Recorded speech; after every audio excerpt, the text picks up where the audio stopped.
The Heisei era of the Godzilla franchise began with the Return of Godzilla in 1984, all the way until Godzilla vs. Destroya in 1995. This period of Godzilla's reign is most notable for being the most adult-oriented of the eras, with themes of death, loss, and tragedy running through all of the films.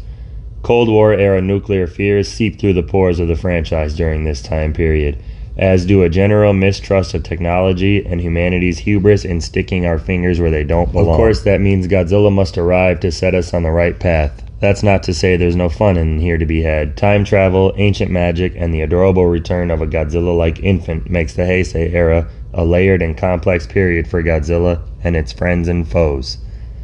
And the fact that a single cohesive arc joins all of the films in one continuity also makes this era particularly enjoyable to follow as a Godzilla fan. So join Chris and I as we dive in as Godzilla returns, no longer a savior to humanity, but a villain once again. After nearly 10 years in cinematic hibernation, producer Tomoyuki Tanaka would revive Godzilla in dramatic and dark fashion, and he would do so by bringing Godzilla back to its horror roots in 1984's The Return of Godzilla.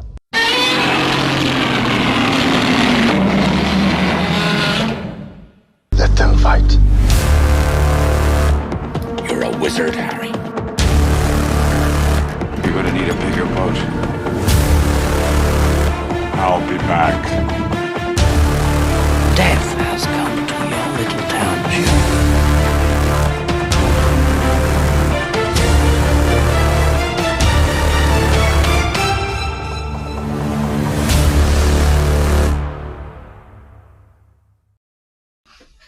Hey everyone, welcome back to Chills and Thrills. My name is Connor Dunham. Again, I am along with Chris, and we are doing The Return of Godzilla today, or in the American dub, it was Godzilla 1985. Now, Chris, I don't know about you, but I was never the biggest fan of this film. I like the Godzilla design, but we'll eventually get into that. But upon my rewatch, I felt like the film was dragging and I felt bored, but for 103-minute movie or whatever it is, I clicked the display and it felt like 15 minutes had gone by and I was already 50 minutes in. So even though I wasn't having the most fun, this movie flies by. Yeah. This is one that growing up, it's overlooked a lot because this was one of the last ones I saw as far as when I was a kid watching them all. And then the version I got was 1985, and that's the one I had for years, the only version that was available in America. And so I didn't see the original cut of this, the original version, until 2016 when they finally put out the Blu-ray of this version in the US. So in some ways, like, the Japanese cut of this is still quite new and fresh in terms of how much it's in my memory and how used I am to watching it. And I think I kind of agree with you there. It's not it's just a different tone and style of Godzilla movie. It's a bit more serious, a bit more grounded, but it works well on that level. This isn't like an 80-minute, like, super fun, like, colorful monster mash kind of a movie. This is a little bit more of a slow burn, but generally, I do think it's pretty well paced, and I do think it's pretty well structured. Yeah, I think, like you said, it's paced well. The time flies in this film. Like I said, I found it a little boring because there was a lot of explanation and such like that. But I still like this film, and like we've said, time just flies. The pacing is super well. You get 20 minutes of characters or whatever, and then a couple minutes of Godzilla, another 15 minutes of characters, couple minutes of Godzilla, and so I mean it proportions it out pretty well for being 100 minutes long or whatever it is. Yeah, and I think I think there's not a lot of fat on it. The exposition is sort of necessary. The characters all interconnect in a pretty decent way. It does a decent job of sort of racking up the stakes as it goes through from Godzilla appearing, and then the debates about using the nuclear weapons, and then the nuclear sub that the Russian sub that accidentally launches the missile, then Godzilla's attacks, the Super X, like it kind of, the scale and the sort of escalation of the stakes sort of plays out in a pretty effective way, I think. Yep, all in all, I mean, I think it's a good kind of retelling or recoming of Godzilla.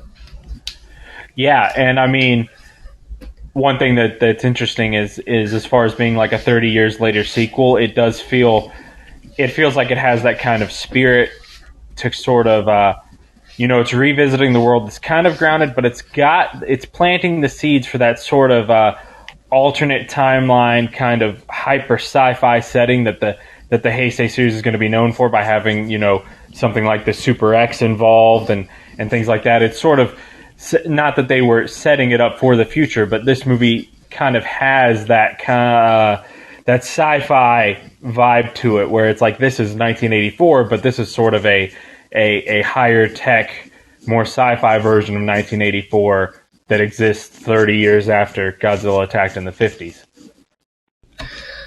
Yeah, for sure. And I'll go ahead and get right into it with a little detail on the film. The Return of Godzilla is a 1984 Japanese kaiju film directed by Koji Hashimoto with special effects by Teruyoshi Nakano, and the film features the fictional monster character Godzilla. It was distributed by Toho and produced under the subsidiary Toho Pictures, and it is the 16th film in the Godzilla franchise, and the last film produced in the Showa era, and the first film in the Heisei series in Japan. The film was followed by Godzilla vs. Biollante in 1989. And The Return of Godzilla stars Ken Tanaka, Yasuko Sawaguchi, Yosuke Natsuki, and Keiji Kobayashi, with Ken Shapiro Satsuma appearing as Godzilla. And this film serves as both a sequel to the original 54 film and a reboot of the franchise that ignores the events of every Showa-era film aside from the original Godzilla, placing itself in line with the darker tone and themes of the original film, and returning Godzilla to his destructive, antagonistic roots.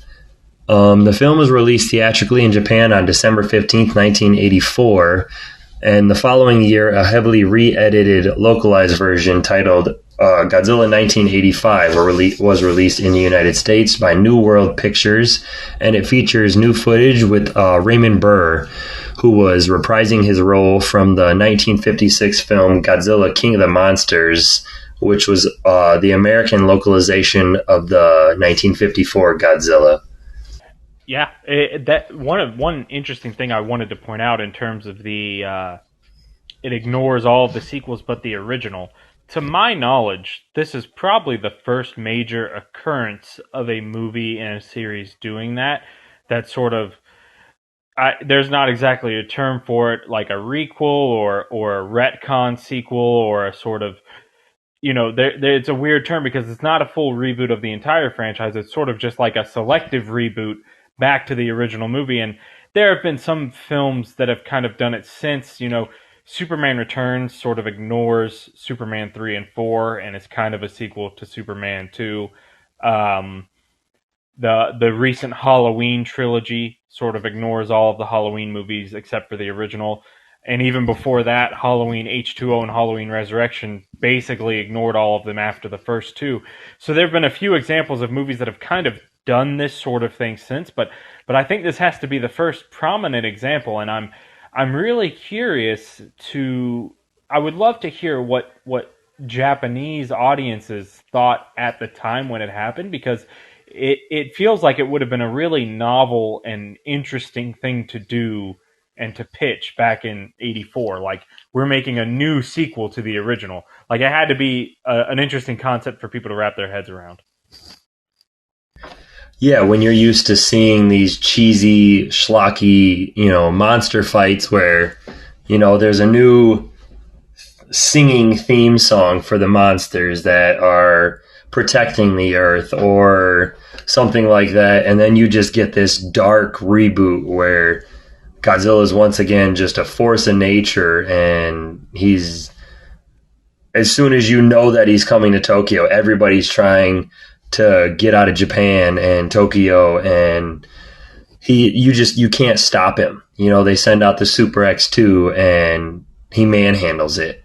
And there's just the feeling of, once again, there's nothing you can do to stop this monster from exacting what he wants to do upon your city. Yeah, yeah. The tone is much darker, like the original, and from what I understand, I think at one point it was maybe going to be a remake, not this sort of unique kind of 30 years later sequel. Like I would have loved to have been in the room for those conversations where they kind of determined, like, are we just going to completely reboot and remake the original from the ground up, or are we going to try and link back to that first one? And you wonder if the film might have found a bit more success and notoriety if it had been a 100% clean reboot. Because honestly, outside of a few references to Godzilla existing already, the basic plot of the movie could almost be executed as if it was a reboot. But I think sort of respect of the original kind of won out, and they're like, well, we're not, we might be comfortable throwing out these goofy movies, but we're not throwing out the original. So I guess that's what the logic was there. But it's an interesting take, and I do like going back to that more serious tone. I think it's a net positive decision. Yeah, I like the darker tone, and I like that they somewhat kind of keep it in the next film, but for this one, it's not as dark as the 54, but you can see kind of people being killed again, and kind of the true destruction that Godzilla is causing, and the injury and harm that he's doing to the people in the city. So it's nice the couple films that do this in the series, it's nice to revisit them once in a while and to remember what Godzilla stood for in his original form. Yeah, absolutely. It seems like every, once a decade, once every 2 decades, you kind of get one of those that kind of resets the clock a little bit back to a more villainous Godzilla, more serious depiction, a little more politics at play, a little more drama and sort of behind the curtain government mechanizations at play. I love when the envoys from Russia and the US come to Japan and they're having this really tense conversation with the prime minister about using nuclear arms. Like, that's the kind of stuff that the series had completely gotten away from, and I like bringing it back to the forefront here in this one.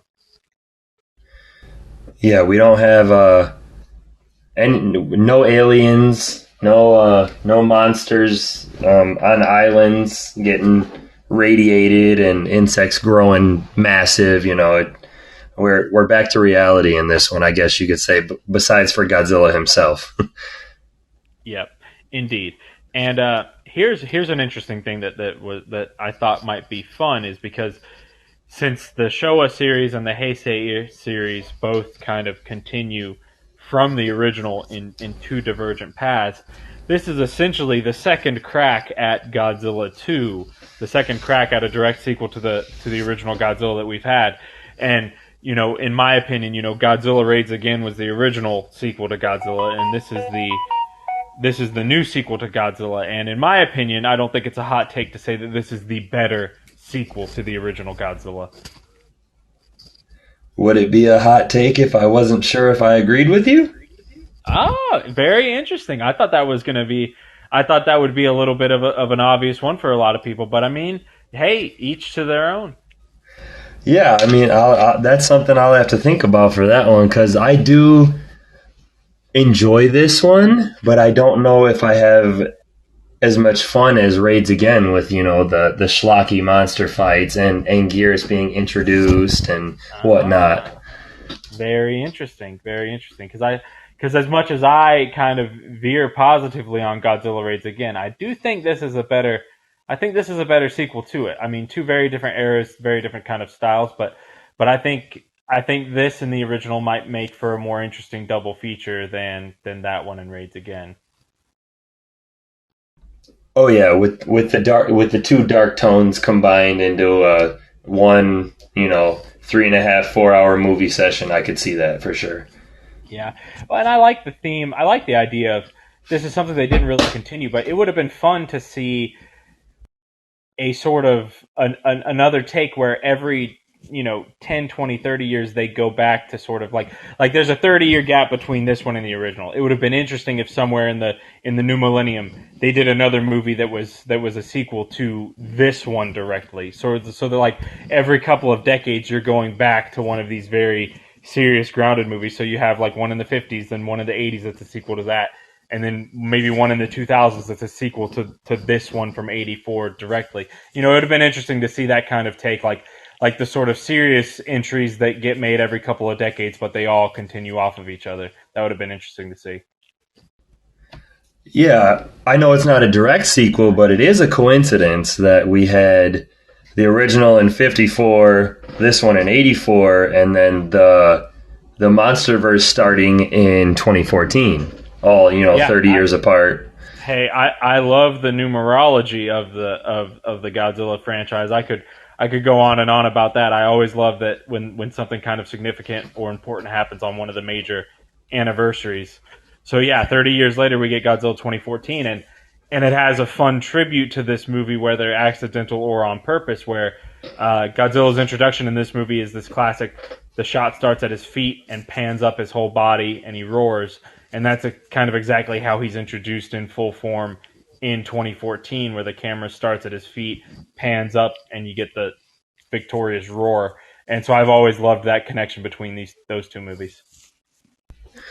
Absolutely. But before we get too far ahead of ourselves, I will drop the trailer for The Return of Godzilla. We'll give a plot synopsis.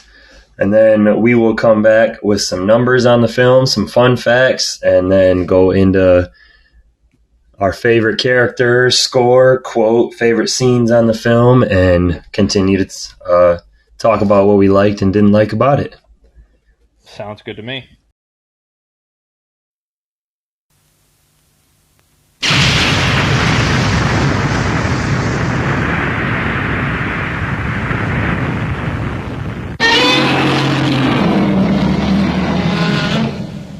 この巨大な影はゴジラだ。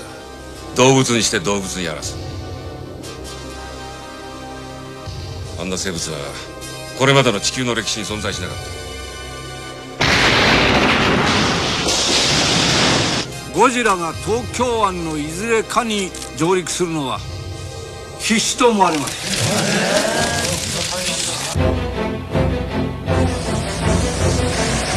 陸、海、空三軍一体のゴジラ迎撃作戦を展開します。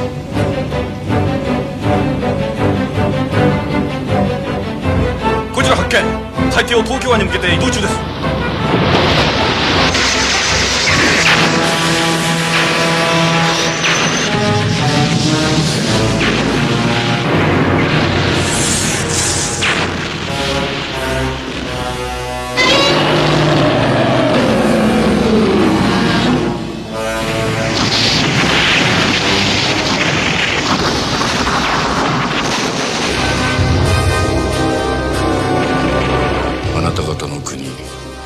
アメリカとソ連に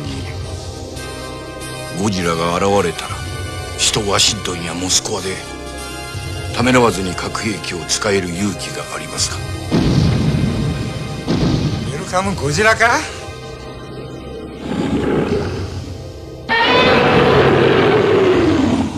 でっかい顔して歩くんじゃねえ、この野郎、田舎者が！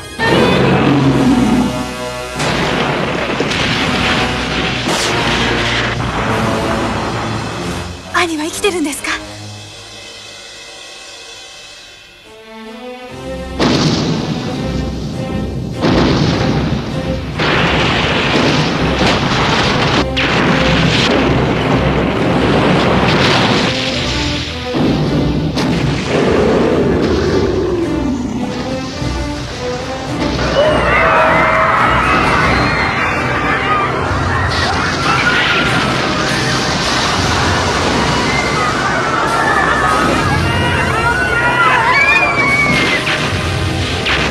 衛星から核弾頭がゴジラめがけて発射されてしまったそうです。このままですと約30分後に核弾頭はゴジラに命中します。つまり新宿で核爆発が。30分後。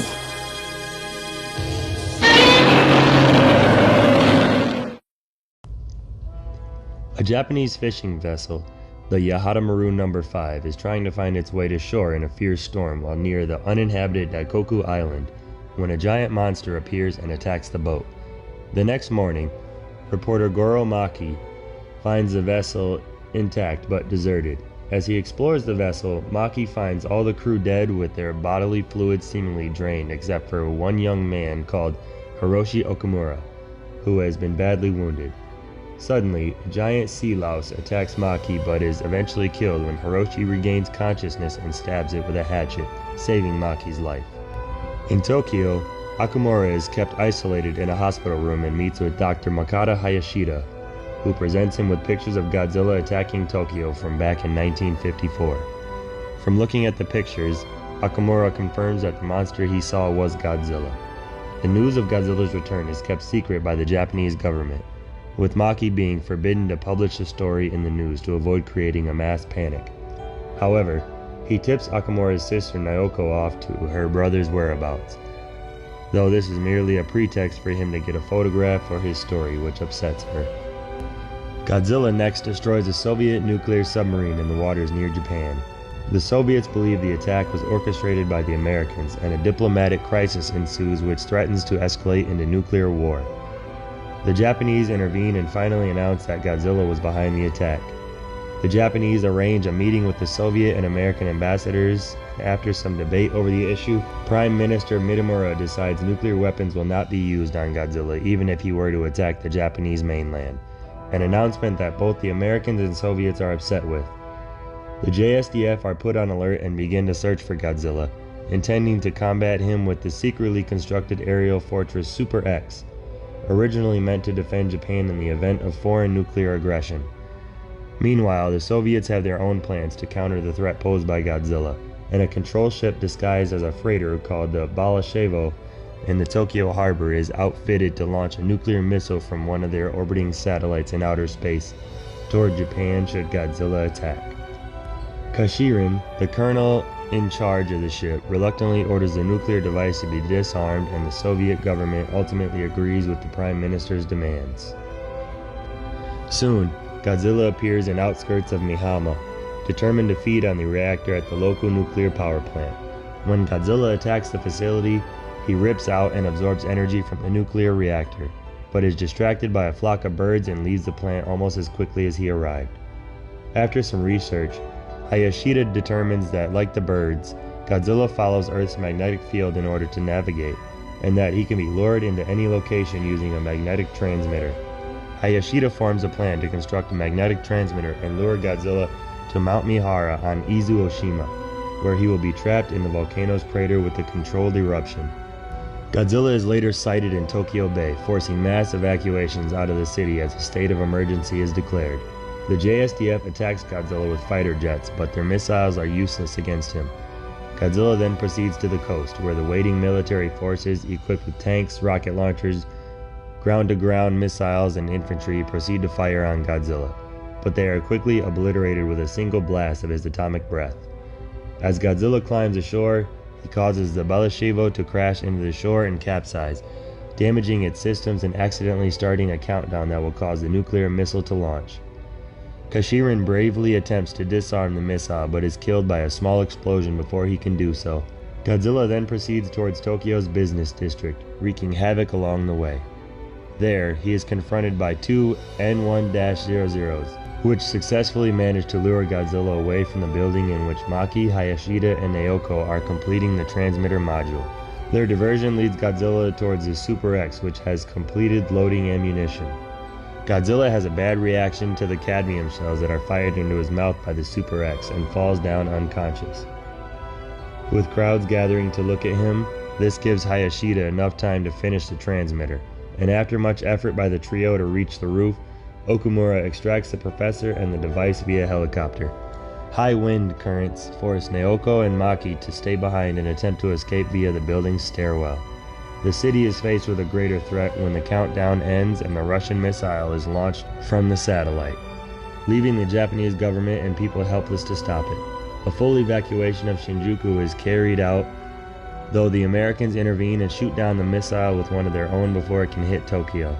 However, the atmospheric nuclear blast creates a radioactive electrical storm which revives Godzilla. Godzilla has a final battle with the Super X, eventually damaging the aircraft and forcing it to make an emergency landing, after which he destroys it by toppling a building on it. After Maki and Naoko leave the building, Godzilla advances toward them until Professor Hayashida arrives on Oshima and activates the transmitter, which attracts Godzilla's attention. Godzilla leaves Tokyo and swims across the ocean to Mount Mihara, where he notices the signal device which fascinates him. As he walks towards it, he falls into the mouth of the volcano where he is surrounded by bombs. Okamura detonates the charges and causes a volcanic eruption. Godzilla roars as the ground beneath him crumbles and he falls into the volcano's crater, his fate unknown.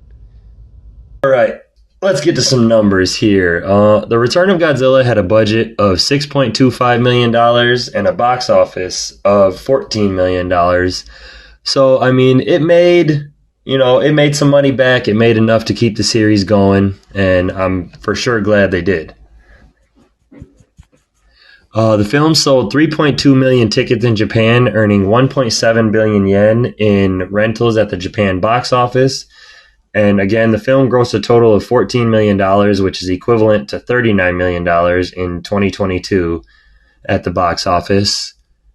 The film rates a 6.8 out of 10 on IMDb, 7.10 out of 2 on Blu-ray.com, has an 86% on Rotten Tomatoes, and 95% of Google users liked this film. So again, of course, our Google users are on the high end for us.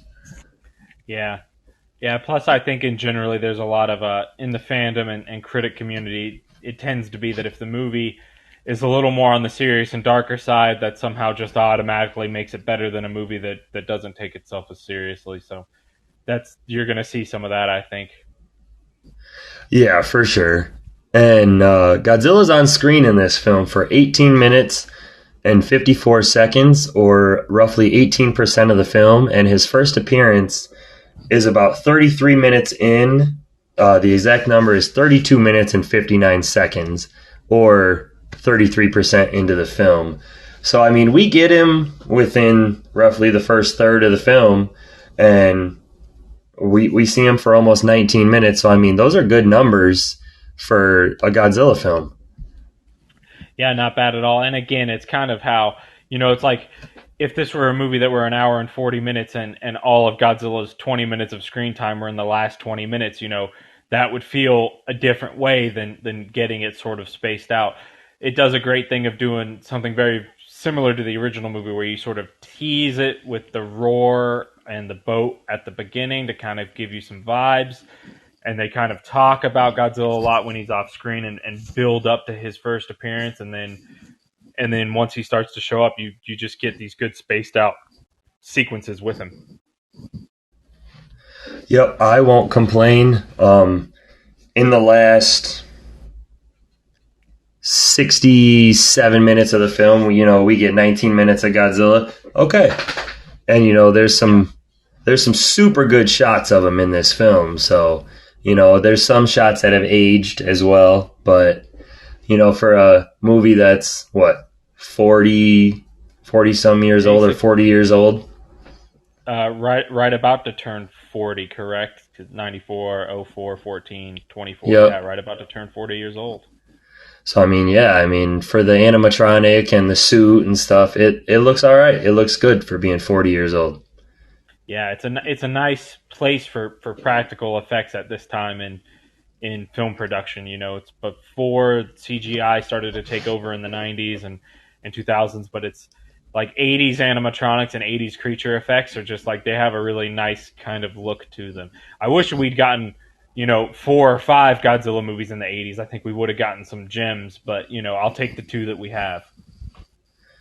For sure. And the 2 that are in the 80s, in my opinion, even though I find this one a little boring and slow, it's still fantastic. I throw it on here and there as background noise or when I'm home alone just to watch, as I do all these films. it's a fun one, you know.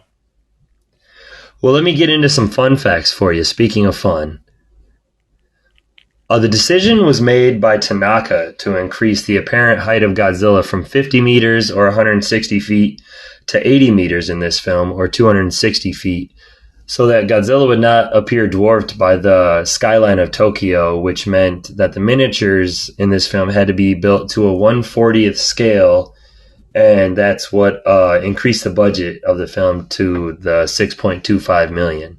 So they making Godzilla larger definitely cost them a good portion of their budget, is what they're saying. So I like that they did that. You know, I like seeing Godzilla 350 feet tall. You know, the little 160 feet, that's fine, well, but the bigger the monster, you know, the more attention I am to him.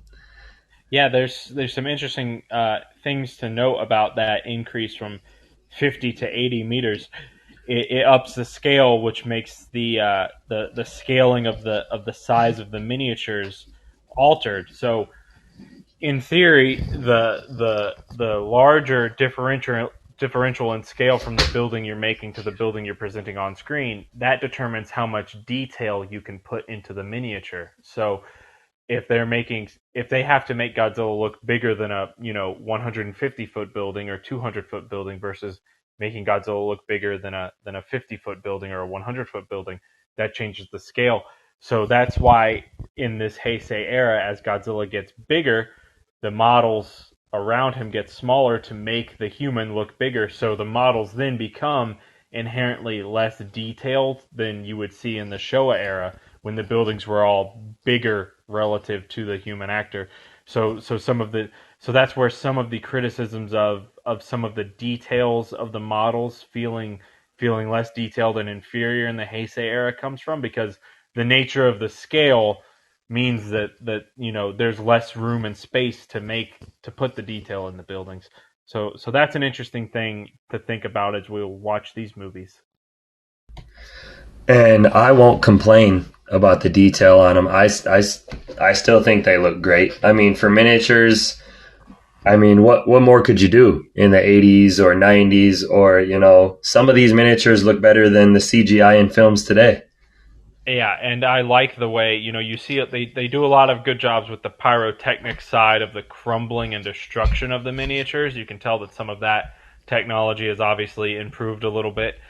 And another funny thing about the 80 meters discussion is, apparently when Akira Ifukube was asked to return to compose the score for this movie, he kind of jokingly replied that he doesn't compose music for 80-meter monsters. He kind of objected to upping Godzilla's size from 50 meters to 80 meters.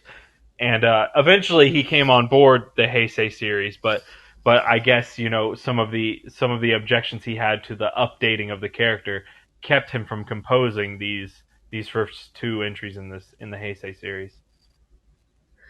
Yep, that was one of the fun facts I had. You beat me to it. Oh, I preempted it. That is absolutely all right. Tanaka and Nakanos supervised suit maker Nobuyuki Yasamuro in constructing a new Godzilla design, incorporating ears and 4 toes, features not seen since Godzilla Raids Again. Oh, I like that. Yeah, that's very interesting that Raids Again had retained those features, and that this one was and that this one brought them back. That's interesting to hear. The final suit was constructed to accommodate stuntman Hiroshi Yamawaki, but he declined suddenly and was replaced by veteran suit actor Kenpachiro Satsuma, who had portrayed Hedorah and Gigan in the Showa era. And because the 240-pound suit wasn't built for his measurements, Satsuma had difficulty performing and was only able to last 10 minutes within it, and losing 12 pounds during filming.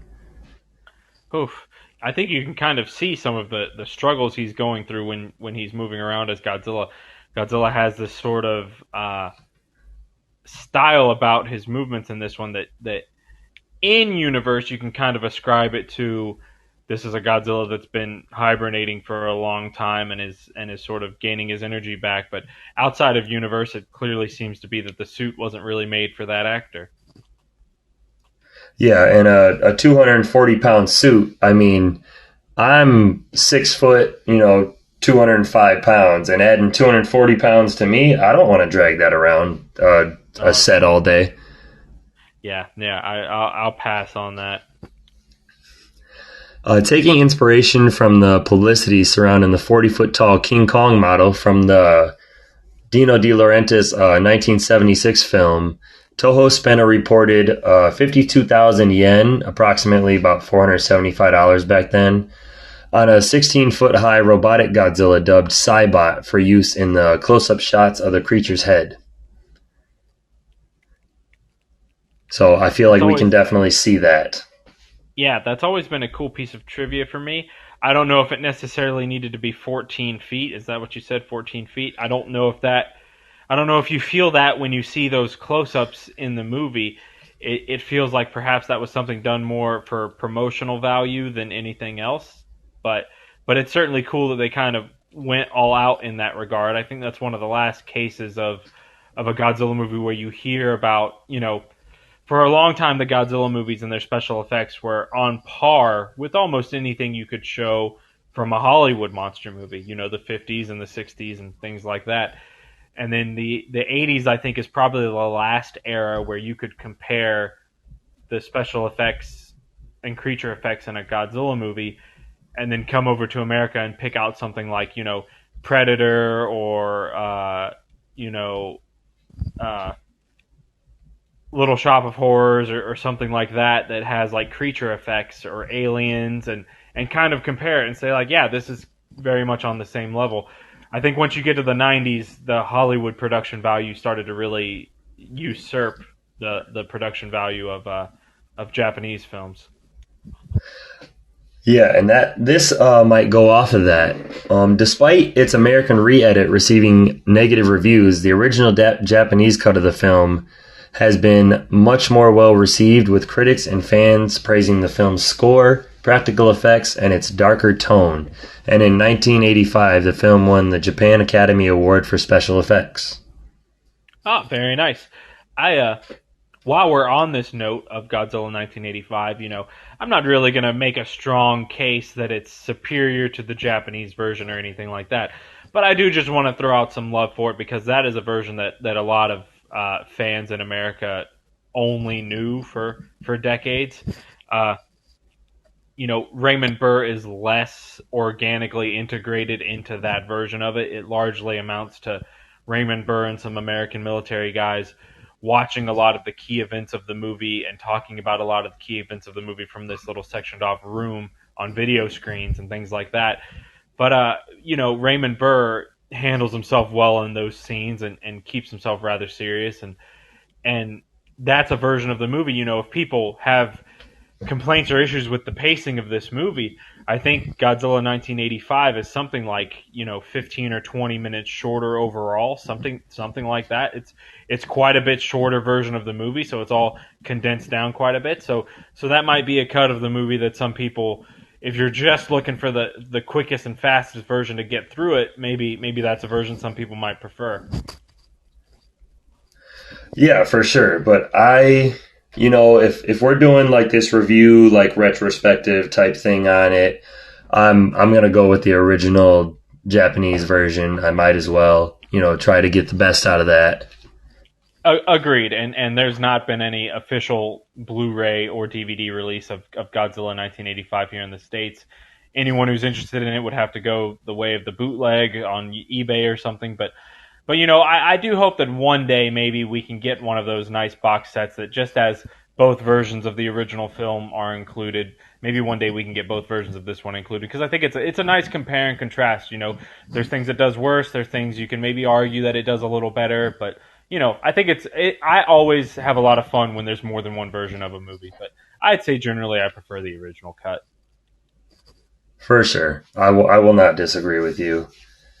And although this was the first entry in what became the Heisei series of Godzilla films, the Return of Godzilla was actually released during Japan's Showa period, which lasted from 1926 to 1989. So the next film, Godzilla vs. Biollante, was released during the Showa period as well, but arranged as a Heisei film. Yeah, and I think more than anything, in terms of the years lining up and stuff, I think it's just a nice way that most of the Heisei movies came out during that Heisei period, and this starts that continuity. So it wouldn't really make sense to kind of group this in as a Showa film when it clearly launches this second cycle of canon and continuity. Yeah. The time between the release of this film and Terror of Mechagodzilla represents the single longest hiatus in the franchise's history at 9 years and 9 months between the two films. Yep, that's always been interesting to me. On paper, if you only look at year, people might think, 2004 from Final Wars to 2014 for Godzilla for the Godzilla reboot. That's the longest because it's 10 years and there's only 9. But people got to remember that Final Wars was December of 2004, and the 2014 movie was May of 2014. So it was just barely a year and 5 or 6 months. And Terror of Mechagodzilla was March of 75, and this was December of 84. So it was very close to a full 10 years here. Yeah, and before I was born, I don't care about a long hiatus like that. But nowadays, I'm gonna need a Godzilla movie every 2 or 3 years for sure. Yeah, I hope that we can bring that even if there's ever a hiatus introduced in the future, that maybe it's no more than about 5 years. I'm always paranoid about getting sent into another decade-long hiatus. The wait between Final Wars and G14 was a rough one for me as a fan.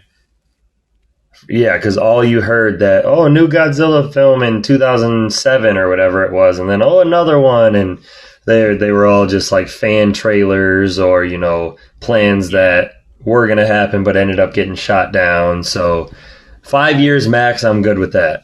Yeah, I remember when the teaser trailer for Cloverfield dropped and it did not have a title, there were plenty of people in the fan circles trying to wonder if this was secretly a new Godzilla movie, that they'd secretly gotten the license to do this American found footage Godzilla movie because it didn't have a title.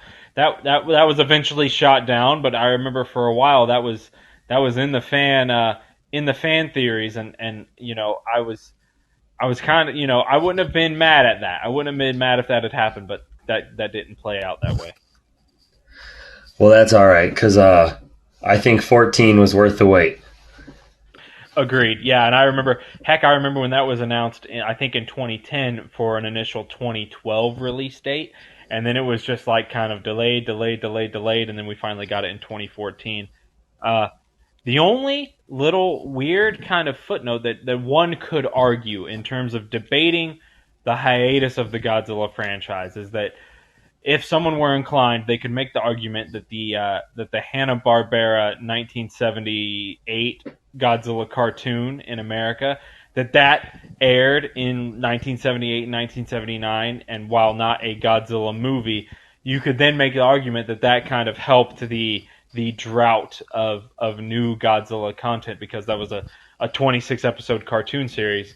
Now again, that's not a feature film, but between Final Wars and 2014, we had absolutely nothing. So I guess the fans can kind of debate over which one of those droughts and hiatuses was the worst one or the longer one. Well, I wasn't alive for one of them, so yeah, exactly. So I don't care. Nope. The one we lived through is the worst one. Absolutely. But I'll give you my last fun fact for you, and it's the film's protagonist, Goro Maki, shares his name and occupation with the main character of the 1967 film Son of Godzilla, who was played by Akira Kubo, and the name Goro Maki would also be used again for Shin Godzilla, but he was a biologist rather than a reporter. Yeah, I like that. Oh, excuse me here, having a stroke. I like it when the films kind of have these sort of on and off screen connections and these little references and nods to each other. And I'm sure there's more throughout the series that I just don't pick up on, but I always love it when stuff like that gets pointed out, that the name like Goro Maki is a recurring theme throughout the franchise. Absolutely, I 100% agree with you. And those are all my fun facts. I've got one last one. To use. The composer Rijiro Kuroku wrote the score in only about 4 days, and I just thought that was insanely impressive. Yeah, I wouldn't be able to write a score in a year. I wouldn't be able to write one in 4 years. All right, why don't we go ahead and go into our favorite character? Chris, I'll let you go first. Okay, then. So I'll throw out Dr. Makoto Hayashida, the biophysicist, as the main character. He's the closest thing we have to the sort of the usual kind of scientist trope that we sometimes get in these films. And if we're comparing this film back to the original, he would be the one that most closely aligns with the Serizawa type of character. I believe the original intention was to get that same actor Akihiko Hirata to play this character, but I think there was health concerns that prevented that from happening, or he might have even passed away shortly before, or he passed away around the time. So, but he's the most interesting character to me. He devises the mechanism by which they lead Godzilla to his defeat at the end of the movie, and he has. He has my some of my favorite lines of dialogue in the film. Yeah, I can't say I should have did a second rewatch because I watched this film when my lady and my little girl were at her mom's house staying the night, and so it was later at night, and I watched it. And I guess I wasn't paying too much attention to the characters, but I did go with Goro Maki since he was kind of like our main protagonist that we were following around. And so I ended up choosing him kind of just because he was our main character. No. Yeah, there's nothing wrong with that. And I think generally speaking that the kind of Godzilla dynamic, the kind of trifecta you usually want for Godzilla main characters, it usually involves some kind of reporter and some kind of scientist. I just think that those are the kind of characters that are asking the questions and looking for the solutions that kind of just pair naturally with a Godzilla movie. Yeah, for sure. I 100% agree with you. There's always those two in a Godzilla film. So we're going to, I guess, we'll probably be picking more of those two type of characters down the road, I'm sure. Oh, who are you kidding? I'm going to pick the same character for the next, 5 movies? 6 movies? Well, listeners, you don't even have to listen to the next couple episodes. No. All right, go ahead. Did you have a favorite score for this film? I know the score, the soundtrack for this film was a completely different, way out of left field turn from what we're used to. Yeah, I generally would never list this score as among my favorites. It's kind of an off-brand Godzilla score. It's not really your typical Godzilla score, and I think the movie could have benefited strongly from, I just think it never hurts. It's always a good thing to have the classic Godzilla themes and main title music in a Godzilla movie. I just think it's crazy to try to do it without it. But the score we have does have some shining moments, and I want to point out it's listed track 29, Super X.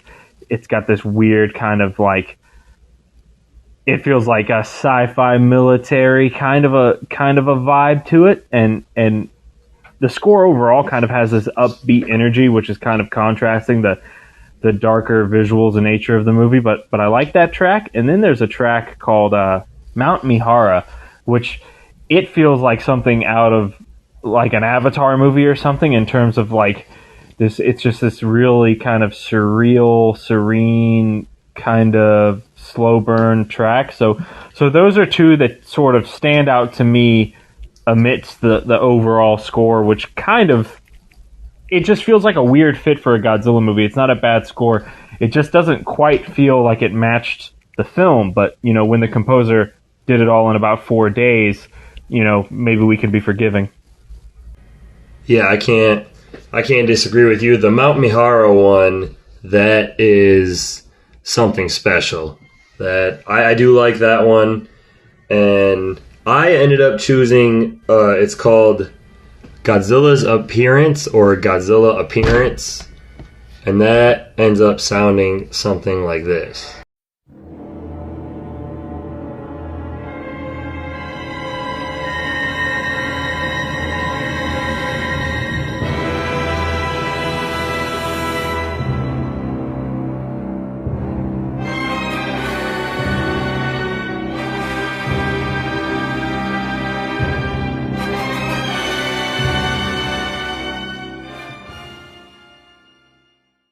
It's almost somewhat like the main title, but it's got like the boom, boom. And then as the camera raises, you get that gritty, you know, that throwback 54 with a little bit of twist to it, Godzilla roar, and the close-up on his face. And I could go nuts for that scene every time. I almost picked that track, but something told me you were going to pick that track, so I tried to find something else. Hey, we can always get a twofer on the same track or character or... Yeah, well, and as we go on, like there's reasoning for that. It's an excellent scene, so no one would begrudge anyone for picking that track. It's an excellent track. Absolutely. What did you have for your favorite quote or most memorable line? I wish I could cheat and just say almost anything Hayashida said, but he's got one that I kind of liked where he says it was. I don't remember if this was from the dub or the sub or if it's identical in both. But he says it was man that created that monster. Mankind is far more monstrous. You know, he has a lot of dialogue that's just up that alley. There's a certain line where I don't have the exact quote, but he starts to talk about kind of that returning Godzilla to the Earth would be like returning him home. You know, he's trying to make him back to being part of nature, something along those lines. And I just really like that character's kind of mentality and perspective on Godzilla. Yeah, I ended up choosing, I believe it was Yosuke Natsuki who said this. It's the other night at the reactor. Didn't you sense it? The beast has a purpose. 30 years ago, Godzilla appeared for the first time. Before that, he was only a legend. Godzilla is a warning to every one of us. When mankind falls into conflict with nature, monsters are born. I'm just trying to send him home. Gotcha. That might be the line that I was thinking of, but that's an excellent line of dialogue. Yeah, there's not a lot of times you can find a deep quote or line like that in a lot of Godzilla films, so I figure I better take advantage and while I can. Yeah, absolutely. You know, and we'll get into it more with favorite scenes, but those are some good lines of dialogue to pick. Well, I'll go ahead. I'll go favorite scene first, and then I'll let you get into it.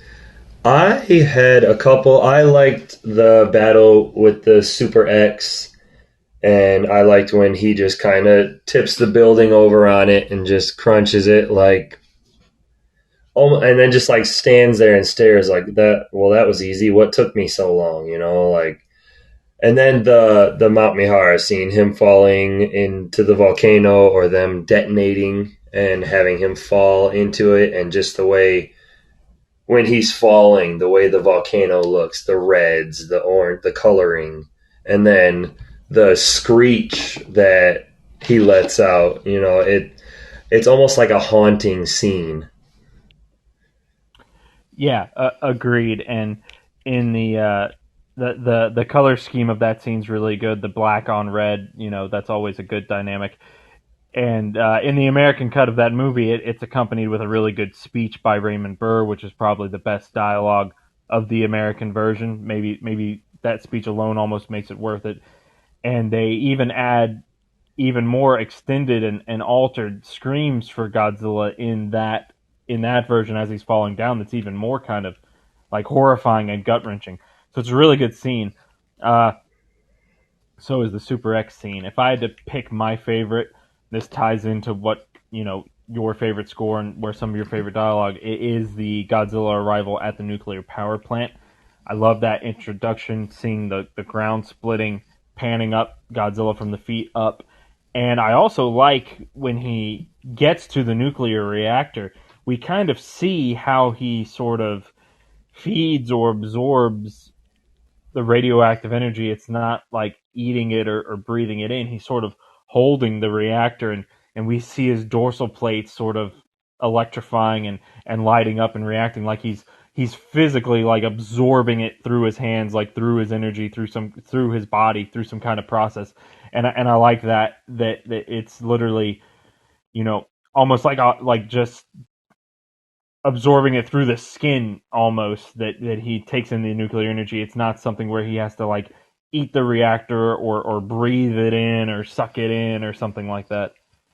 Well, I mean, all those scenes in this film are great. I mean, that definitely is a good scene, and then he walks away following the birds, and this film has some good scenes for as slow as I think it is, and for not a lot happening, it does have a lot happening in the same sense. Yeah, it definitely has some moments, and I think I like the whole execution of, he sees the birds and follows them, and they cue in on that, and then they make a device to kind of lure him in, and they formulate this whole plan of luring him into a mountain and dropping him into a mountain. I remember when we watched Godzilla Raids Again, we talked about how that was a rare example of a scenario where they defeated Godzilla with essentially conventional means. They fire a bunch of missiles at icebergs and cliffs and bury him in ice and snow. And I don't know if we brought it up then, but the method that they use to defeat him here, which is essentially luring him into a volcano and detonating parts of it to drop him in, that's also a very inventive and sort of real world practical way of defeating something like Godzilla. They don't have him shot with a special chemical or hit with a special device or anything like that. So I like these occurrences where it's sort of a grounded real world solution to bring Godzilla down. Yeah, it's not something super crazy like, coming up with the oxygen destroyer, or in future films, sending him into a black hole or something like that.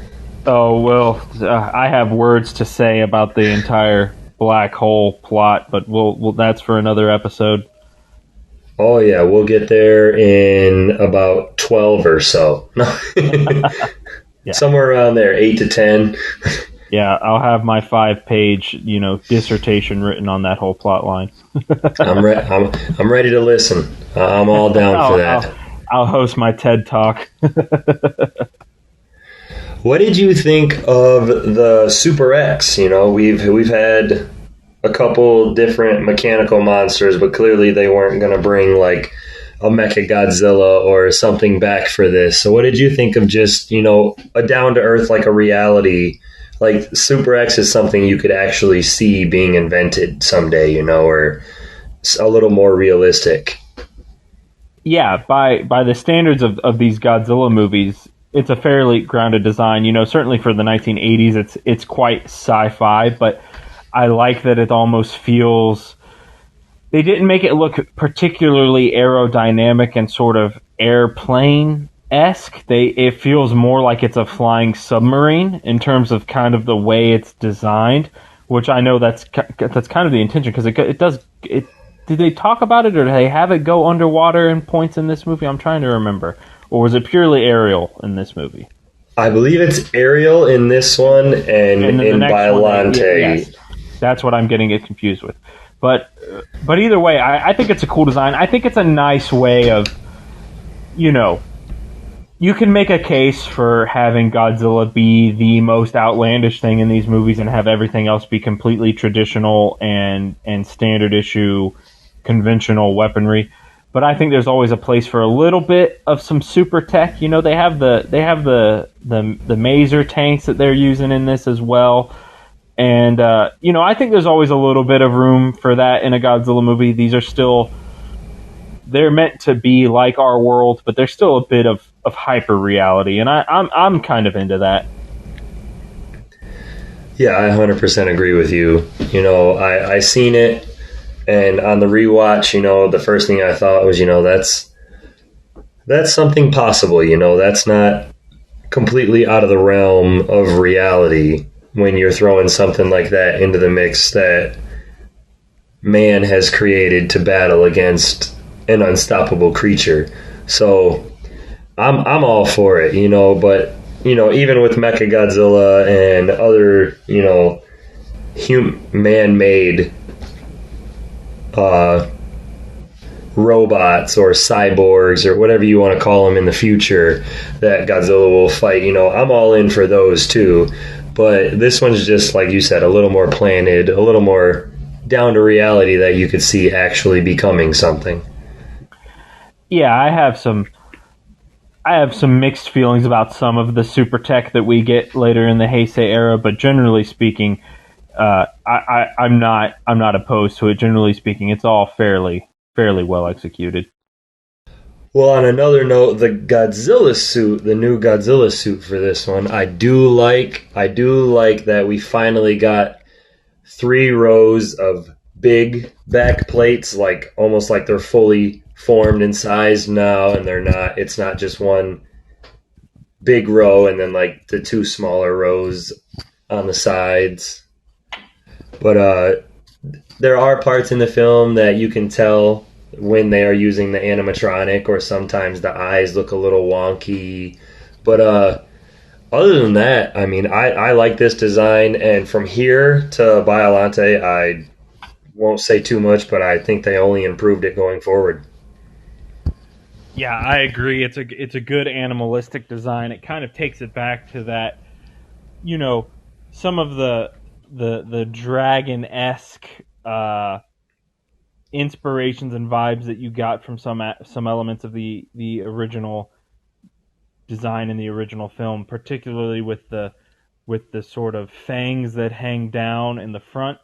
You know, sometimes it gives it kind of an odd look, but I think generally speaking, like the long fang type teeth give it, just add on to that monster look that it has. The ears, I kind of like Godzilla with the ears. I think it kind of makes his profile and his silhouette look good with the ears kind of up in the back, and it kind of gives that dragon vibe a little bit to me. So I'm a fan of that. I think it's a good. I like this design. It does evolve, and I like the way it evolves, but I do dig this design quite a bit. It started it off right. Absolutely. And, you know, it could have been him sitting in, you know, that volcano crater for however long that, you know, it morphed him, I guess you could say. Exactly. Yeah. I'm completely behind the Godzilla constantly evolves to any setting and scenario. So, you know, I mean, apparently between raids again and King Kong versus Godzilla, he loses a toe and all of these other things. So I'm all for Godzilla just adapting to every environment that he's exposed to. Absolutely. Well, when it comes to the Return of Godzilla, that is all I have for you, unless you have something for me, because clearly with only one film so far done in the Heisei series, we cannot do a tier rating right now. Yeah, we can't, you know, because for the purposes of this, we won't include the original movie back again, even though it is part of this continuity of this series. It's kind of a little redundant to include the original with it. But yeah, but for starters, it is off to a good start.